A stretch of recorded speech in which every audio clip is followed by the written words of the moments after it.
Good evening, everybody, and welcome to the Metal Magdalene with Jet right here on Metal Messiah Radio. Tonight, our Halloween special, and we have a special guest with us. We have Patrick Jensen of WITCHERY. Welcome to the show, Patrick. Thank you very much. So, Patrick, WITCHERY, black and thrash band out of Sweden. Tell us a little bit about the beginnings of the band, including like the meaning behind the name and some of the little history. Oh, wow, that's going to be a long answer.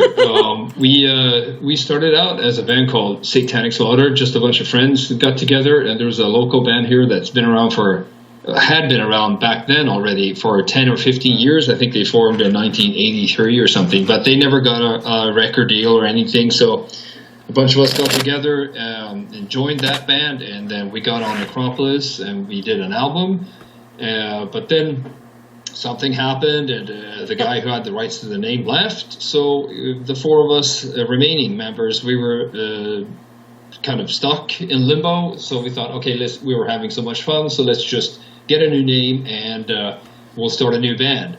And I used to be in a Swedish death metal band called Seance. And when we chose the name Seance, we were also thinking about the name Witchery. Mm-hmm. So when we needed a name, we went, okay, so why not use Witchery? And that's what we did. So all my bands have kind of something supernatural over it, I guess you can say, like Seance, Witchery, and The Haunted. Mm-hmm. They're all kind of ghosty. So yeah, that's when we started back in 1996. That's a long time ago, Patrick. It is. Don't remind me. So speaking of a long time ago, this is your 20-year anniversary. So what's the lineup of the band now, Patrick? Well, we still have three original members. It's me, the guitar player, Richard Ringfeldt, and then we have Charlie D'Angelo. We lost the original drummer already back in 1999, and that's when we found Martin Axelrod, who later on joined Opeth.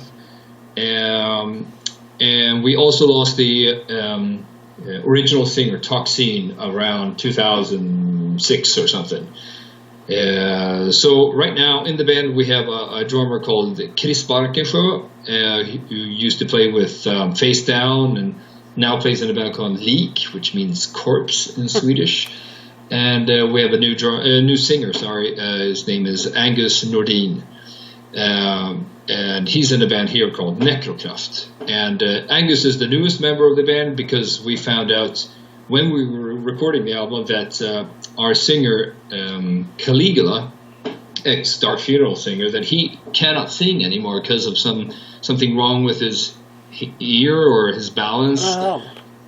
So doctor said you can't. There can't be any loud noises, at work or spare time or on stage, headphones, nothing. So we had to find Angus really quick. He was a local guy in a local band here, and I have to say that was a tremendous catch because the guy is just amazing. So yeah, that's the lineup right now.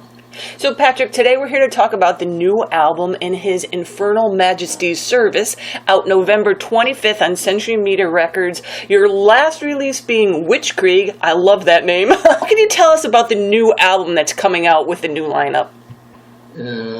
Things were going pretty slow because all our bands like Opeth and Arch Enemy, The Haunted, we were always out doing our thing. Mm-hmm. We were Witchery was the most active up until 2003 or something, but then everyone's bands just, Arch Enemy started to tour and a lot, and so did The Haunted, and Martin joined Opeth, and it was just harder and harder to find time when we could actually get together and rehearse. The years kind of just piled up on us. I don't know if you can say that in English, but anyway.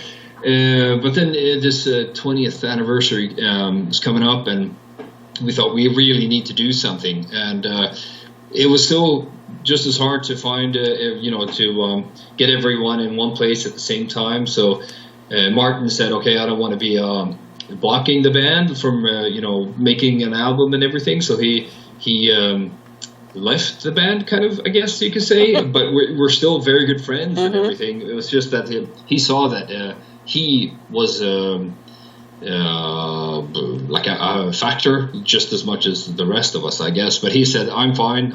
It's not like I don't have a touring band, so you guys go ahead.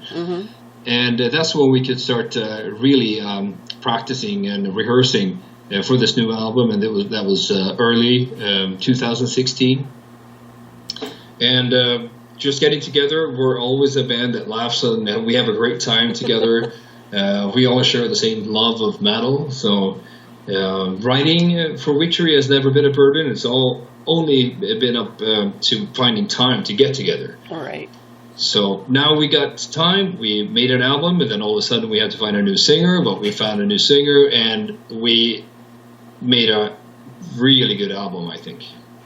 And so what can you tell us about some of the songs and how you go about like picking titles and themes and all that kind of stuff? Sounds like you're all just sitting in a room having a great time. Well, yeah, lyrics is that's mainly up to me. Mm-hmm. Back in the day, back in the 90s, that sounds like Stone Age, but that was just us getting together, me and Charlie mainly, just coming up with cool titles, I guess you could say, and they were all the lyrics were basically just short horror stories, and that's the kind of way it was all up until Witch Creek. But on this album, there's actually a few lyrics that are dealing with topics that are, more based in reality, I guess. Mm-hmm. I mean, if you just read them, they're still horror stories, but there are a few songs on there that actually deal with important topics, I think. Mm-hmm. Coming up with titles is pretty hard, because I think that good titles is an important thing mm-hmm. for a song. So I put a lot of effort into coming up with, I guess you could say catchy titles, but, titles that mean something and that, that doesn't sound too much like anything else, and blah, blah, blah. So, yeah, that's the lyrics, I guess. Mm-hmm. And, you do have some good witchy songs in there, the burning of Salem and those things, so you still kind of kept to all that kind of thing, too. Now, so, Patrick, where was this recorded, and did you guys try anything different in recording this time than from previous recordings? Actually, it's funny you mentioned the song "The Burning of Salem," because Salem is, of course, witches and witchery and all that thing. But mm-hmm. One of my favorite songs all time is Dark Angel song "The Burning of Sodom." So it's kind of a homage to that song. See? Yeah, and we tried for this album we tried a new producer, mm-hmm. Daniel Bergstrand, and he's done Meshuggah, Behemoth, In Flames, and so on. He has a studio in Uppsala, a city just north of Stockholm. I had met him before, just, said hi and stuff. I've never really spoken to him, but we started emailing, and then we discovered we had a lot in common. We're the same age, so we got on the phone, and it just took off from there. This was a guy I really could connect with, and we got up there, we recorded everything live, and the whole mixing thing started. I should mention this actually, that one of the first things I told Daniel was that I wanted drums that sounded like the drums on the 1984 album, mm-hmm. Van Halen, because those drums sound like real drums, and I don't care for this clicky sound that right. Mr. Ulrich started with And Justice for All.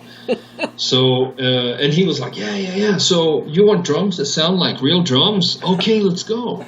So nice. He very enthusiastic, very active producer of the album, and I absolutely feel that I've found a producer that can really turn my ideas into reality, I guess, if that makes sense. Mm-hmm. I mean, the sound that you have in your head might not always be what comes out on CD, because, so this is close, but, no one knows how good it could have been. But with Daniel, I really feel that he even makes it even better than I hear it in my head. So I'm really happy that I found him. It sounds very nostalgic of some of the earlier recordings, just a little cleaner, Yeah, there's a lot of people that said also you guys are obviously into the retro sound, but I would say that that's not really true. Yes, it does sound like bands that recorded, during the 80s and so on, but just, the arrival of the computer, and you can actually, you can see the drum beats and see they're not on the grid, we need to fix this, and you just, make everything snap to grid and whatever, because it needs to be tight, and the only quality measurements you have is it tight? But does it sound like human beings playing? No, it doesn't. So I think that I hope that being tight as your only goal, that will be something of the past, because it's like if when plastic showed up and people started having plastic chairs or plastic tables and blah blah blah, and then all of a sudden people realized after 10-15 years that it is actually nicer with a wooden table that someone has made themselves and not a factory has made. And that doesn't make it a retro kitchen table. It's a more quality table, right? Absolutely. So that's what I'm thinking. It's not retro. It's actually people, discovering what quality is and what music really is. So it's not retro. Just follow it. Or remembering what quality is. Getting back to that. So so now a little bit about the artwork as well. Who's the artist, really quick, and tell us about the cover art. Okay, so it's my childhood friend Andreas Pettersson. He's done a lot of work with many of my bands that I'm in. Like he did the Haunted logo back in the day in the first couple albums. He's done a few Witchery albums as well. Him and I really, he's what do you call it? Like a top class designer. He works with the biggest brands in Sweden, like Volvo and a few big beer companies and stuff. So we just get on the phone and we start, coming up with ideas. And he had this idea that we we're going to make some kind of an insignia or like a symbol. And so we've been at it for 20 years, and rock and roll is the devil's music, as everyone knows. And we've been in, I guess, his service for 20 years, so maybe we are like in his service. So in his Infernal Majesty service, that's us for 20 years. And so the artwork, he focused on making some kind of symbol, like for the Freemasons or whatever. So that is the symbol for the Witchery secret brotherhood. I don't know, something. So what formats is this coming out on? 8-track only. I wish. Vinyl and CD.